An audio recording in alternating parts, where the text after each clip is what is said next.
জি ভাই, আমি লালমনিরহাট মিজানুর রহমান আজহারির ওয়াজ মাহফিলে আসছিলাম। ওখানে এসে মানে ভিড়ের মধ্যে আটকা পড়ছিলাম। ওখানে আমরা দুইজন ছিলাম।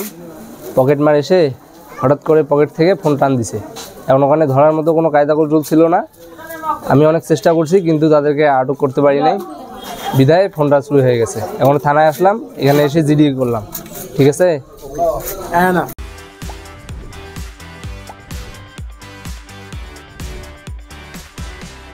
আমরা যে ওয়াজ মাহফিলে গেছিলাম, ওখানে যাওয়ার পরে আমরা পানি নিতে গেছিলাম। পানি নিয়ে যাওয়ার পরে ওখানেই আমাদের মালা, দুইজনের মালাটা নিয়ে নেয়। ওখানে এক মহিলা ছিল, আমাকে ধাক্কা মারছে। ধাক্কা মারার পরে আমি যখন গলাতে হাত দিছি তখন দেখি যে উনি ওখানে নাই, চলে গেছে। এখন ওই পর্যন্ত আমরা থানাতে আসছি, অভিযোগ জানাইছি। দেখি আমাদের অভিযোগে হ্যাঁ অবশ্যই শনাক্ত করতে পারছি। আমাদের দুইজনের, আমার মা এবং আমার যে দুজনের চেন দিছে, আমরা দুজনকেই শনাক্ত করতে পারছি। আমরা মূলত শাস্তি চাই, প্রথমত জিনিস চাই, তারপর শাস্তি চাই। আমাদের জিনিস যদি না বাইর করে দিতে পারে তাহলে আমাদের হাতে তুলে দিবে। যেভাবে আমাদের নেওয়া দরকার আমরা নিজে হাতে তার শাস্তি দেব।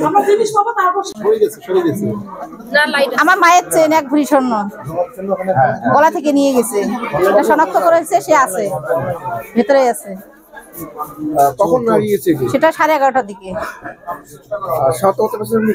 জি আছে, সে না, ওকে আছে, ভিতরে আছে আটকানো। এখন আমরা চেন চাই আর ওর উপযুক্ত শাস্তি চাই। আজকে আপনারা জানেন যে ডক্টর মিজানুর রহমান আজহারি সাহেবের মাহফিল উপলক্ষে এখানে ব্যাপক জনসমাগম হয়। সেখানে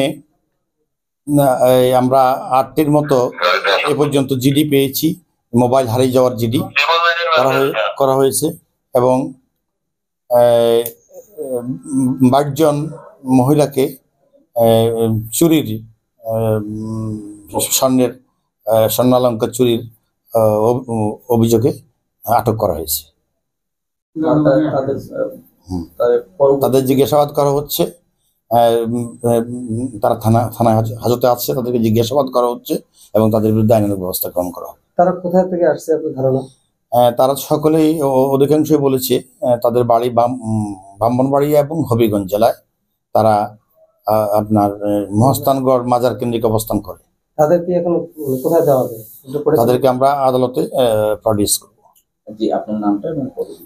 আমি মোহাম্মদ নূর নবী, অফিসার ইনচার্জ, লালমনিরহাট সদর থানা।